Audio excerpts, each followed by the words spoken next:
Good morning, friends. This is RammyRobbie presenting to you a guide with actual steps that I believe will solve your backlog burden.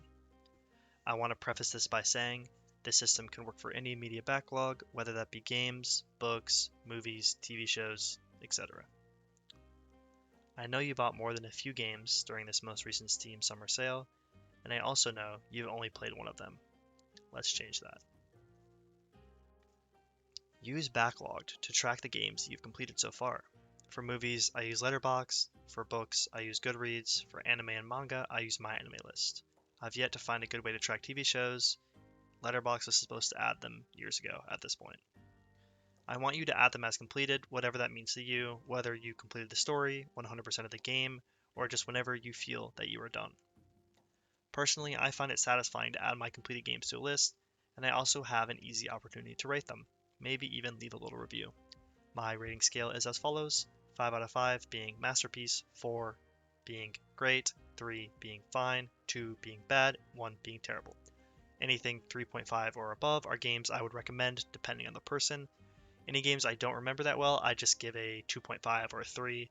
Obviously, it wasn't too memorable for the good or the bad. Making categories on Steam.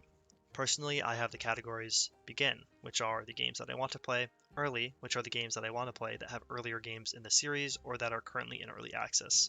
And then I move these games out of the early section and into the Begin category when they are ready. Finished are the games I am finished with or that I have finished. And then finally, Won't Play are the games that I have no interest in. You're probably wondering why the names are so strange. Begin, early, finish, blah, blah, blah. I wanted them in that order, so I had to make it alphabetical in the Steam library section.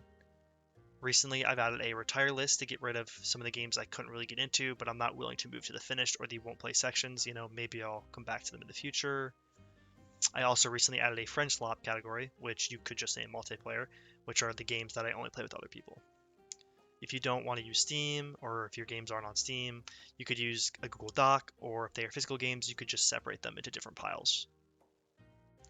Now, for how to finish the games that you're actually playing currently.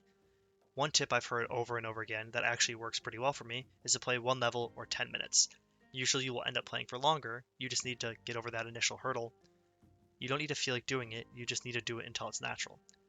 And if you really can't even commit to 10 minutes, then maybe it's time to move that game into the retire or the won't play category. Something to do as a last resort is to make a game auto start on your computer's launch, or you could have 3 games sticky noted to your monitor. Another tip is to change the difficulty. Obviously, this does not apply to all games, and I know this can feel like cheating, but ask yourself, would you rather never beat the game out of frustration, or would you like to get to the experience of the full game, but at the low cost of your pride?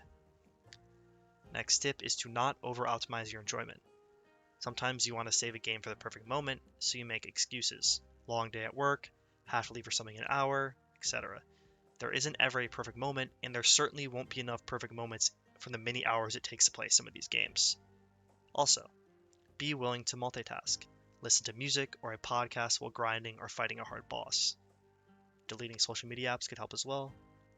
Finally, make a deal with yourself. You can't buy any new games till you beat 3 ones you already own. Also, try waiting a month after you want to buy something to see if you still want it after that initial month. So you finally beat the games that you've been stuck on. Now it's time to decide what to play next. You can try organizing the games on Backlogged, focusing on the newest games, the oldest games, the highest rated games. Steam folders can also help you prioritize games that are quote-unquote completed by devs and narrow it down further. For example, I made the mistake of 100%ing Cyberpunk right before the 2.0 update and the DLC had come out. Also, use How Long to Beat to find a shorter or a session game to get back into the groove. You can prioritize games in the Steam library that are not owned by you, or Game Pass games. If you want to play a newer game in the series, try playing the earlier ones first to better incentivize and immerse yourself. I know that potentially adds more games to your backlog, but it works for me. For example, if you can't get into Witcher 3, try playing Witcher 1 or 2, or even reading the books. Take a break from your current games. Stop playing games. Try a week. You'll be really happy to be back. You could also add a different game into the rotation, so you can switch between games when you get sick of or frustrated at the other one. Try playing a game with friends, not necessarily a competitive game. You could try a co-op game like Borderlands or a puzzle game. I highly recommend playing games on another console, especially if you usually play games at your desk. it's nice to switch to the couch. Or you could even try playing games on your phone, which I know sounds heretical, but Apple Arcade has many classic games like Final Fantasy, Grand Theft Auto, Sonic. You could also try borrowing a console or some console games from people close to you. If you're around my age, I'm willing to bet many of your friends have Xboxes, PS3s, Wiis that they aren't using and would be willing to part with temporarily. Finally, if you're dead set on playing PC games, I would recommend getting speakers, external speakers, and playing with a controller. It doesn't seem like a big change, but it completely changes the environment.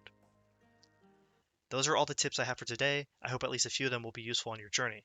I wish you luck, and if you have any tips, please leave them in the comments below. I'll take any advice that I can get. Thank you for watching.